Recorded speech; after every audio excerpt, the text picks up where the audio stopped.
My fiancée wanted to rush into the fire to save her first love, and I stopped her.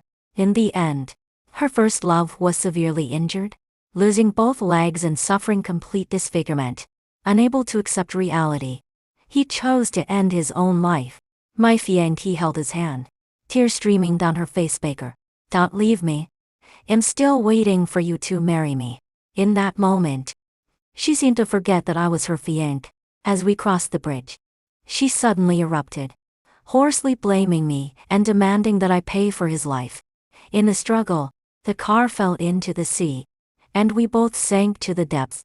When I opened my eyes again, I was back on the day of the fire.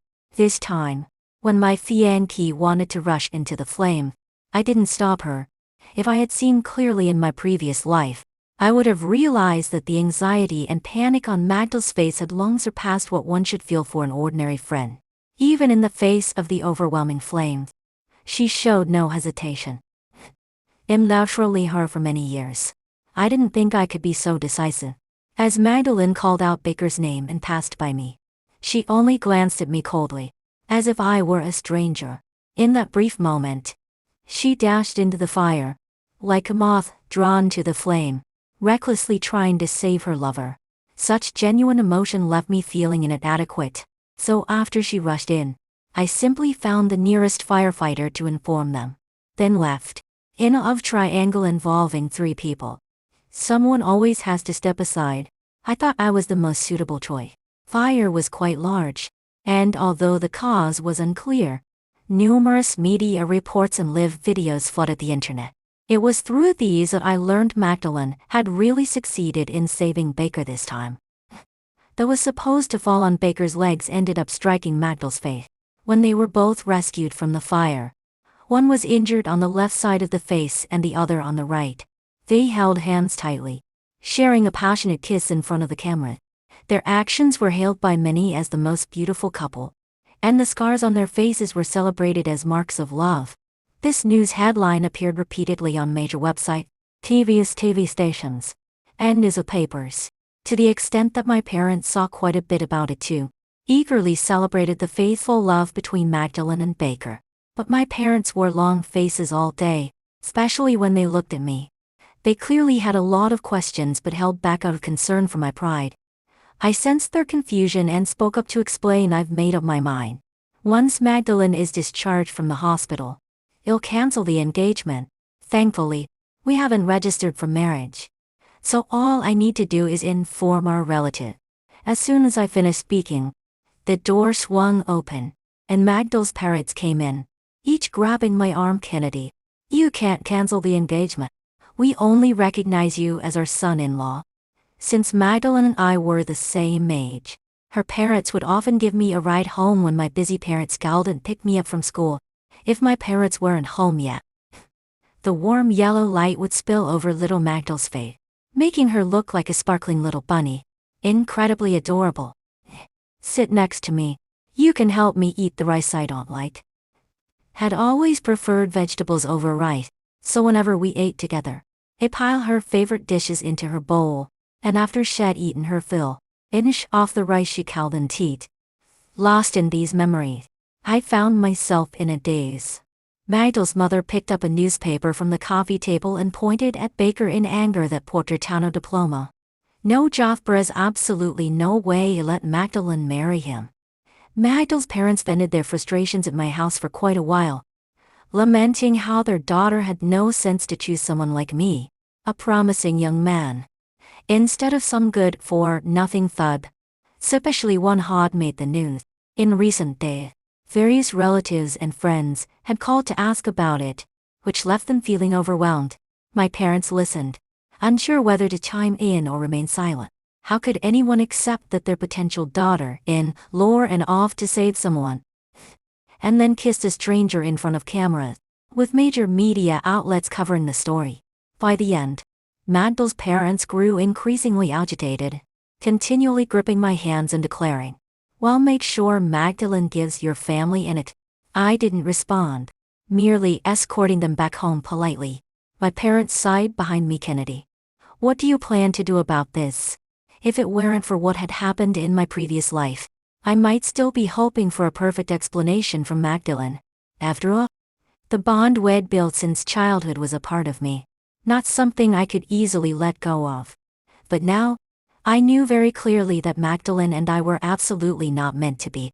I tried to adjust my mindset and offered my parents a calm smile. Mom and Dad, I think relationships should follow their natural course. After all, you can't force these things. After saying that, I organized some materials in the study and got up to head to the office. Hence I'm very interested in software development. I started a small startup with some like-minded college classmates after graduation. I hadn't been at the company much recently due to the engagement, so when I showed up today, Abel and Charlie were both taken aback. With the media frenzy surrounding the most beautiful couple, almost everyone on the planet had seen the news, and they were no exception. Their expressions showed a hint of unnatural sympathy as they looked at me. Kennedy, if you have family matters to deal with, go ahead. We've got things covered here. In fact, the company had recently landed a big project, and besides me, everyone was extremely bisexual. Abel and Charlie, who hadn't been home for over half a month, I gratefully patted them on the shoulder. I'm fine now, so I can fully immerse myself in work. Charlie looked surprised. Are you planning to break up with Magdalene? Seeing mine uncommittal expression, and after a moment's hesitation, Abel spoke up honestly. I've been wanting to tell you for a while that a woman like Magdalene, who wavers between the people, doesn't deserve you. Didn't people say back in college that she had an abortion for Baker while she was dating you? And now this back and forth has wasted so many years of your life? I was aware of the abortion incident Abel mentioned. In our sophomore year, someone had photographed them entering a private gynecology clinic. When they came out, Magdalene clearly didn't look well. It was widely rumored that while publicly dating me, she had cheated and even had an abortion for a guy from a nearby college. After that, Magdalene took a prolonged leave under the pretense of being unwell, returning home to rest. When I visited her, she appeared pale. The warm yellow light cowled and brightened her up, and she looked as if half her life had been drained away.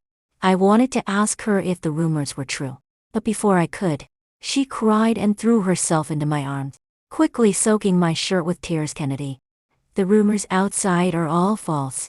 You believe me, right? Her big eyes were red and swollen from crying, resembling a hungry little bunny pleading for its owner's sympathy. Just then, Magdal's mother walked in, and snot streaming down her face. Our Magdalene is just sick?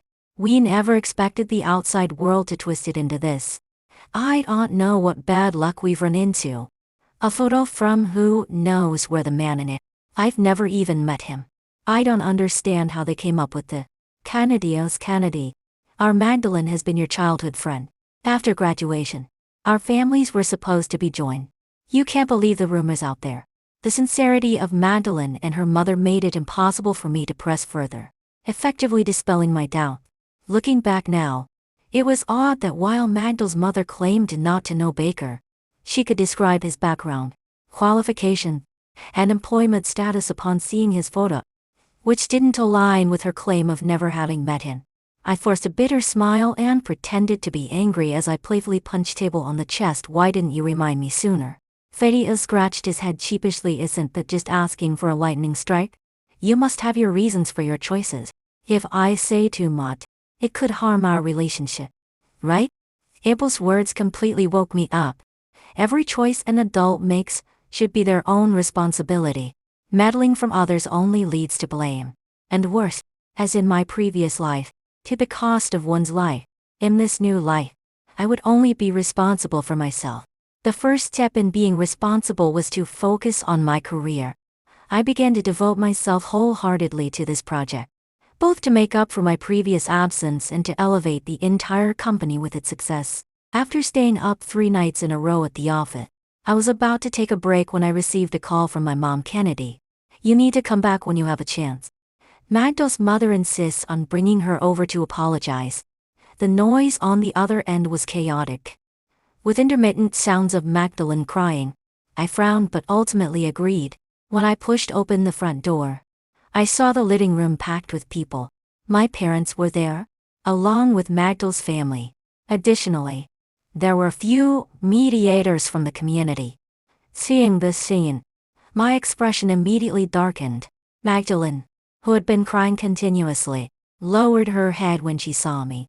She had been injured by a burning chandelier in the fire, and a palm-sized bandage covered her left cheek. My parents rushed over when they spotted me, their expressions equally grim. Madele's mother spoke first. Kennedy. We came to clarify the misunderstanding. Our families have set a wedding date.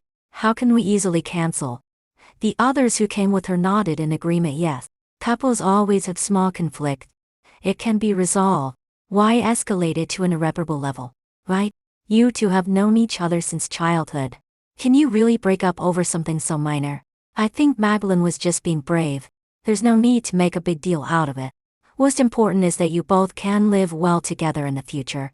I slammed my phone down on the coffee table and calmly looked at Magdalene. What do you think? Before Magdalene could respond, her mother interjected. Kennedy, of course Magdalene wants to make up with you. After all these years, you must know her feelings for you. I ignored her and stubbornly focused on Magdalene. Continuing. Magdalene, relationships cannot be forced. I won't pressure you. And I hope you won't pressure yourself. At my word, arc suddenly lit up in Magdalene's eyes. I want to be with Baker. She looked at me, seeming guilty. I admit I've let you down, Kennedy, but I just want to pursue true love. I'm not wrong. At that moment, I truly breathed a sigh of relief. Magdalene's mother immediately erupted in anger. But before she could voice her objections, Magdalene pulled out an ultrasound report, leaving her speechless. I'm pregnant with Baker's child. To please you, I aborted my first child. You can't force me to comply. Hearing that, Magdalene's eyes shone with determination. I want to be with Baker. With newfound courage, she slammed the ultrasound report onto the table. I glanced at it. Indicated that she was 3 months pregnant. That while we were actively preparing for the engagement and sending out invitations to family and friends, she's already carrying Baker's child. This realization made me feel a bit sick. If she was so determined to pursue true love, why didn't she tell me sooner? Didn't she think I would stop her? The room fell into an eerie silence after the ultrasound report was revealed. My mom finally cowled and pulled back and stood up. So if this fire hadn't happened, you would expect our family to be the scapegoat, right? My son is innocent and accomplished. Why should he become a cheap father to your grandson? After saying that, she still seemed unsatisfied, trembling with anger. Magdalene, over the years, I've treated you with genuine care. Even if I cowed it, say it like I would to my own daughter. Is this how you repay us? What started as a farce ended with me, in a fit of rage, unceremoniously throwing this unwelcome group out. Throughout the scene, my dad held my mom tightly, worried that her rising emotions might lead to something unfortunate. Fortunately, my mom quickly calmed down, but she sighed heavily as she looked toward Magdalene's front door. This is truly tragic. After that chaotic day, the news of Magdalene's pregnancy spread throughout the neighborhood. Coupled with the media's sensational coverage of the most beautiful couple, almost everyone knew about Magdalene and Baker's relationship. Ultimately, Magdalene's parents cowed it withstand the pressure of their daughter's premarital pregnancy and the public outcry, and reluctantly agreed to her marriage with Baker. Since the Ji and Zong families lived across from each other, I often heard Magdalene's mother's furious shouts when I got home from work. The Zong family wants a daughter-in-law and a grandson without offering any betrothal gift. What a pipe dream. Just because you're showing and have a scar on your face, think they can treat you this way? My foolish daughter. What kind of spell did that boy from the Zong family cast on you? I'm taking you to the hospital to get an abortion. I refuse to believe that my beautiful daughter should end up like this. Magdalene's cries echoed through the flimsy door. In the past, whenever I heard her cry, I would rush to her side to protect her. But now, her cries sounded to me just like the mewling of stray kittens and puppies by the roadside. Magdalene and Baker's marriage was still set. On the morning of their wedding certificate appointment, I ran into Baker at the entrance of the neighborhood on my way to work. Just like Magdalene, his right cheek was bandaged heavily, and I could faintly smell burnt flesh through the antiseptic. As I walked past, he deliberately bumped into my arm, wearing a smug expression. I told you, the only person Magdalene likes is me. The use of you acting like a loyal dog chasing after her, and Yes, I replied, not wanting to engage with him. But he pushed me hard. I knew it was pointless to argue with someone like him. I took out my phone and called the police. Hello. Baker immediately panicked, rushing to grab my phone. I shoved him away and pointed at the security camera above the door, then told the dispatcher, "Yep, there are cameras at the entrance, and the whole thing is clearly recorded." At that moment, Magdal's family heard the commotion and came out. As soon as they heard my voice, they understood the situation and quickly pulled Baker aside to apologize, signaling me not to escalate things. Reluctantly, Baker bowed to me, and Magdalene followed suit, raising her hands in a pleading gesture. Her eyes glistened with unhid tears from tension and humiliation. Since it was their big day, I didn't want to make a scene. After a brief pause, I told him sorry, offered a brief explanation, and hung up. After that incident, I lost any desire to wish them a happy marriage. Before I left, Magdalene seemed like she wanted to say something to me, but ultimately couldn't find the word. Meanwhile, Baker had no sense of propriety, tightly holding Magdalene in his arms and arrogantly declaring his claim over her. I merely nodded to Magdale's mother before leaving. The previous project was progressing smoothly. The partner company not only tripled their investment, but also introduced us to a new client. The excitement and determination in their eyes were unmistakable. Everyone knew that this new client was famous in the industry for fast payments and fair pricing. If we could develop a long-term relationship with them, it would be immensely beneficial for the company. Even Abel and Charlie came over to discuss whether we should expand our office space and hire a few more people. This company was founded by me, and Charlie. From the initial 3 of us, we've grown to over a dozen people, and every step has been filled with sweat and hardship. But even in the toughest time, we never gave up. Now finally welcoming a new opportunity is both a challenge and hope for everyone. I nodded decisively and pointed to the skyscraper in the southeast. I think that one looks great. Why don't we go check it out together sometime? And Charlie exchanged smiles, their eyes shining with satisfaction. During these busy days, the investigation report regarding the previous fire gradually came to light. Since there were no fatalities, the handling of the incident was much quicker, and the cause of the fire was promptly reported by officials. It turned out that the accident was caused by arson. News reports stated that a man had soaked an entire room with alcohol before calling his girlfriend on a video call, threatening to commit suicide with a visible alcohol lamp if she married someone else. As soon as he lit the lamp, the excessive ethanol concentration in the room ignited the curtains and sofa. The fire spread much faster than he had anticipated, and he locked the room to put on a show, throwing the key out from the 12th floor.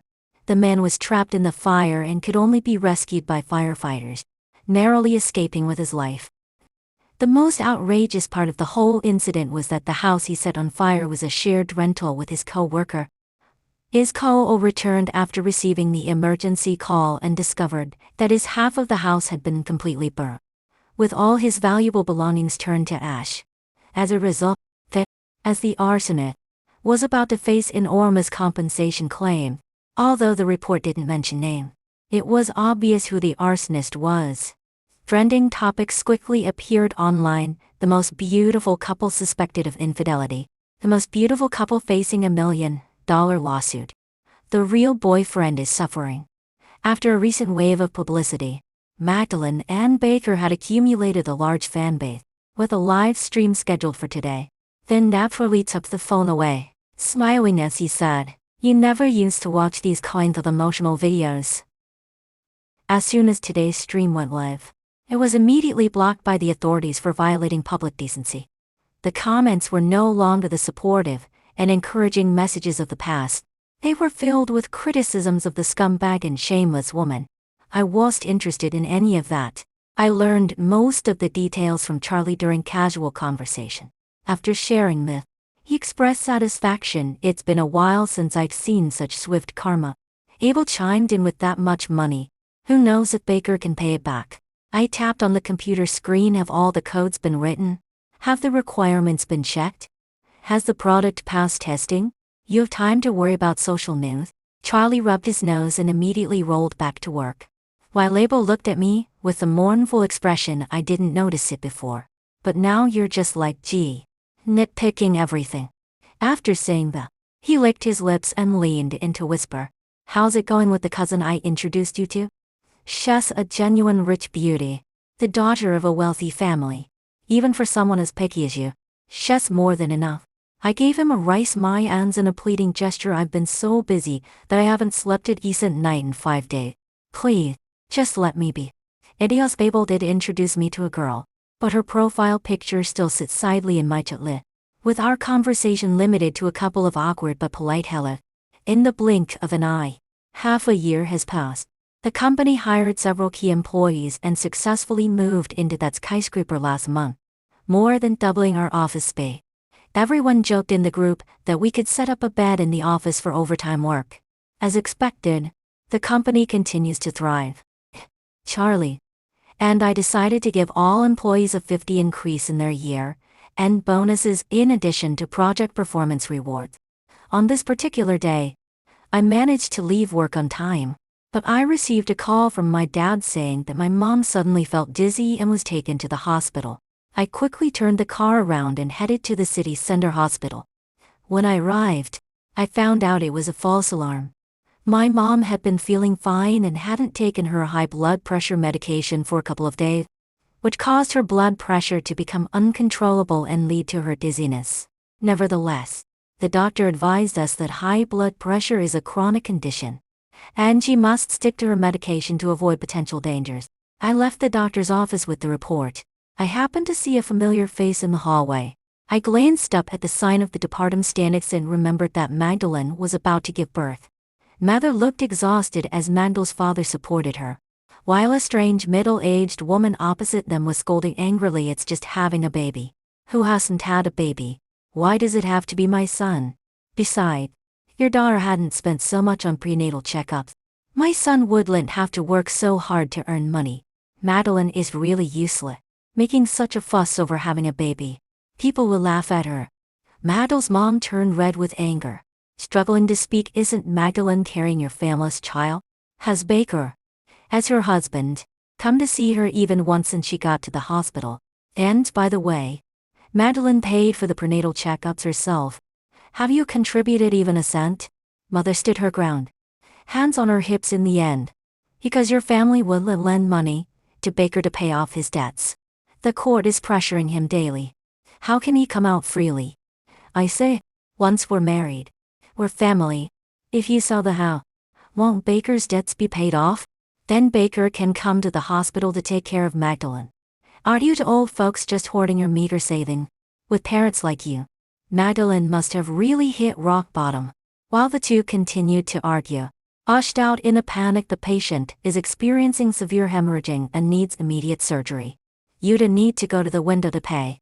Baker's mother rolled her eyes and said, "Why do we need more money? I don't have any." She threw up her hands and ran off. Magdal's mother tried to stop her but failed, collapsing into desperate cries. Magdal's father, still somewhat composed, "How much do we need? The newborn isn't doing well and needs to stay in the incubator. You'll need to pay 50 yuan for now, but we don't have that much on us." At that moment, Magdal's mother saw me. Without hesitation, she rushed over, clinging to my pant leg, nearly kneeling as she pleaded, "Kennedy, we don't have enough money. Can you lend us some? We'll pay you back as soon as we can."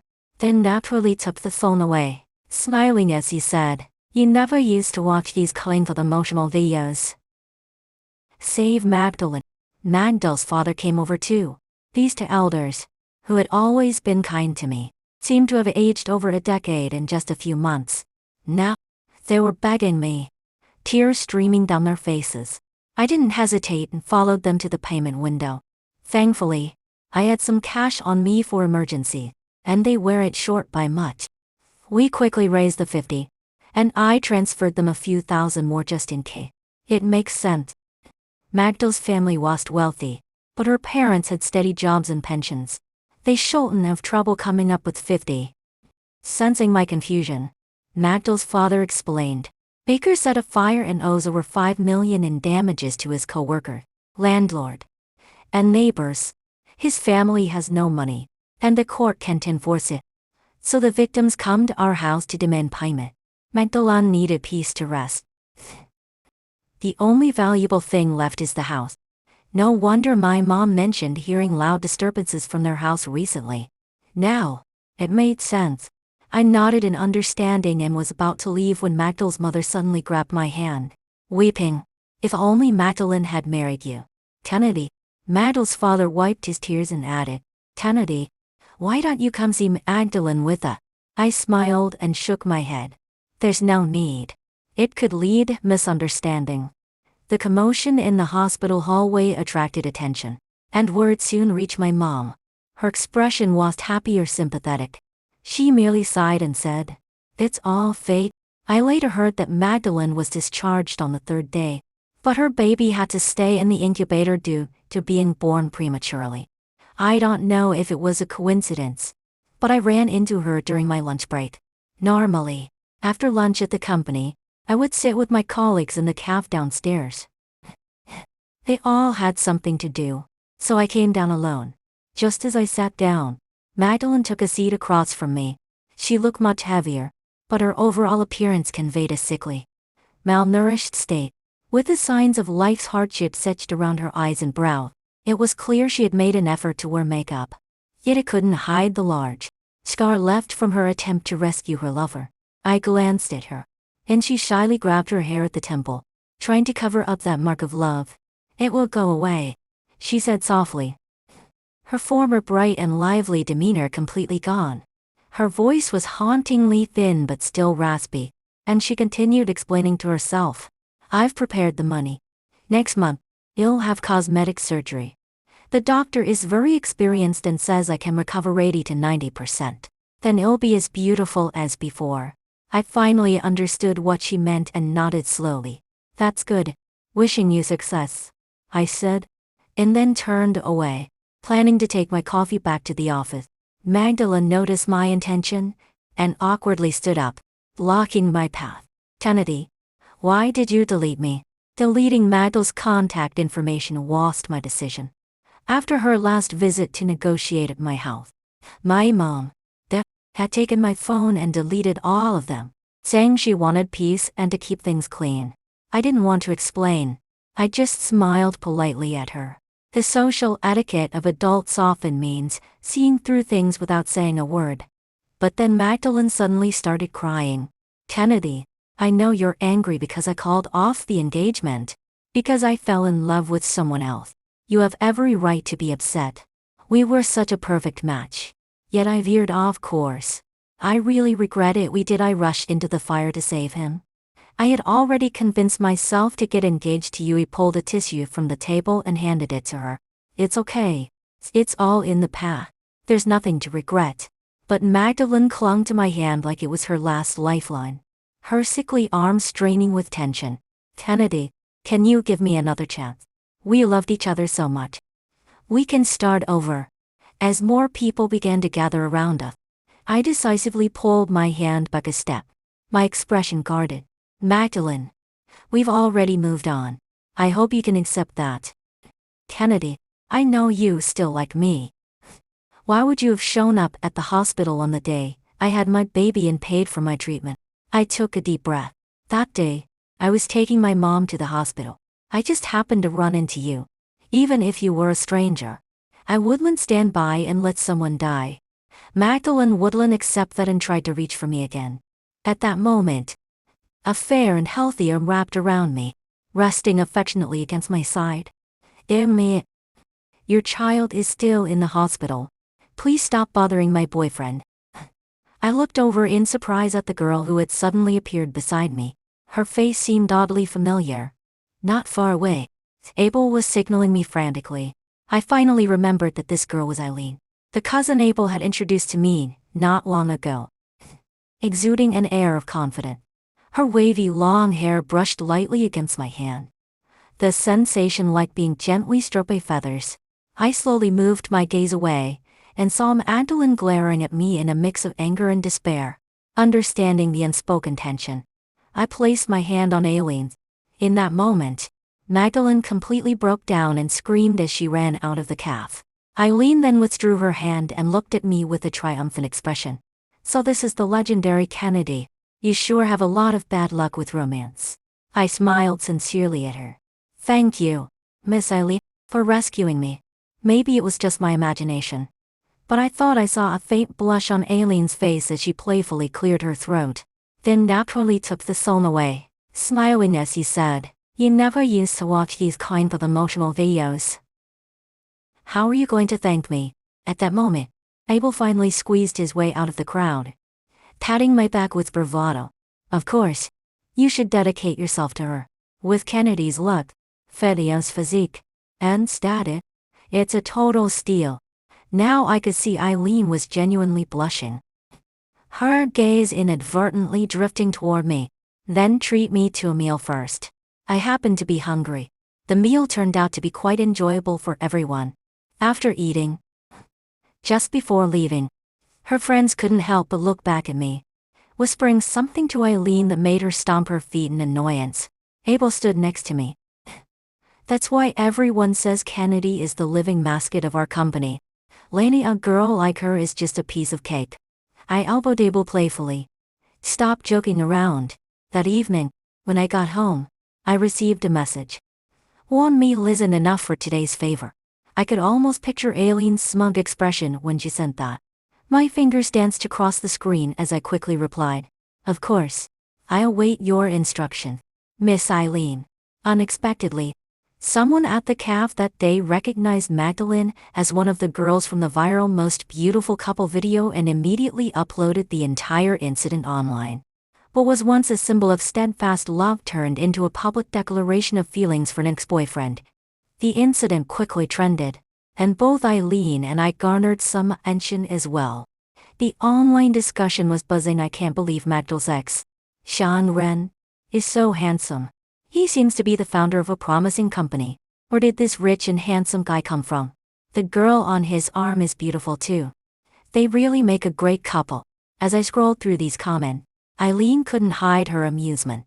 After spending some time together, I found her to be unexpectedly insightful about running a business. Perhaps inheriting her father's acumen, she often provided me with brilliant inspiration. Whenever this happened, she'd raise her eyebrows triumphantly. You owe me another gift. One day, I finally managed to take a break from my heavy workload.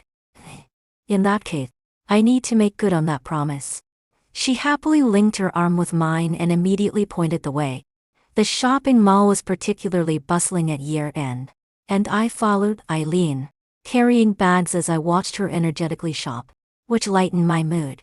Just then, I noticed some commotion near the entrance hall, where it seemed people were arguing. I originally didn't want to get involved, but Eileen, who loved to watch the excitement, insisted on dragging me over. As soon as we squeezed in, I saw Magdalene and Baker surrounded in the center.